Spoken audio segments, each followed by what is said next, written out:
The Chief Justice, Kwesi Ningboa, has implored journalists to raise the standards in court reporting to protect the image of the courts and to ensure efficient delivery of justice. Speaking at the inauguration of the Judicial Press Corps, the Chief Justice bemoaned the practice where faulty reporting brings the delivery of justice into disrepute. There's more in the following report by my colleague, Kweku Asante. Successive Chief Justices have attempted to officially create a Judicial Press Corps to streamline reporting from the courts.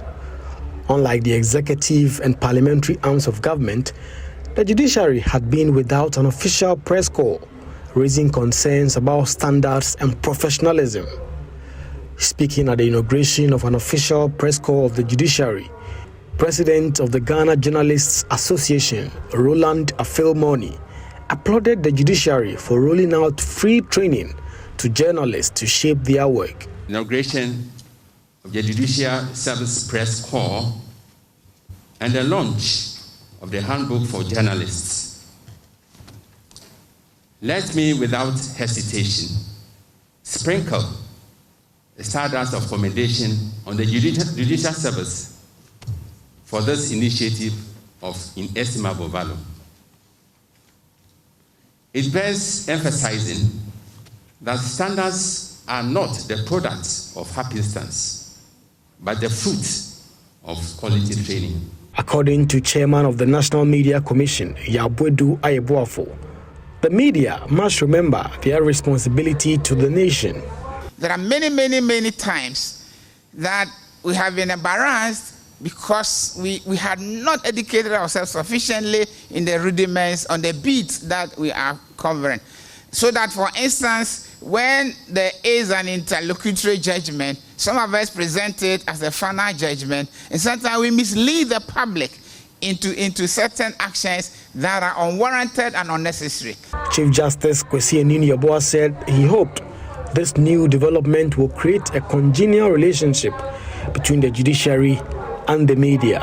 The work of the judiciary and the position it occupies within our democratic dispensation requires that information about the judiciary must be accurate and handled with the utmost care not to deceive the public. When information which is not true about pending cases is spread about the judiciary, it undermines trust in our work and eats away at the very foundation of our democracy. We do not have, nor have any power or option of interfering with media freedoms. Ghana must and will remain a bastion of freedom of speech.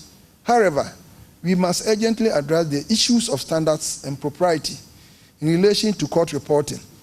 At the event, Justice Dennis Ejay, a Court of Appeal judge and acting director of the Judicial Training Institute, asked reporters to familiarize themselves with court terminologies and other rudiments of the judiciary. Every profession has its language, and the journalists who communicate with the populace about the events from the courts must be abreast of the language of the courts and communicate in a language which is understood by the listeners without adulterating the meaning. The handbook is a 4-chapter booklet made to build the capacity of journalists who were trained by the Judicial Training Institute to understand the court structure in Ghana, the language of the courts, expectations of the journalists who report from the courts, and the various acts which amount to contempt in order that they may not fall foul of it, as previously happened to some journalists.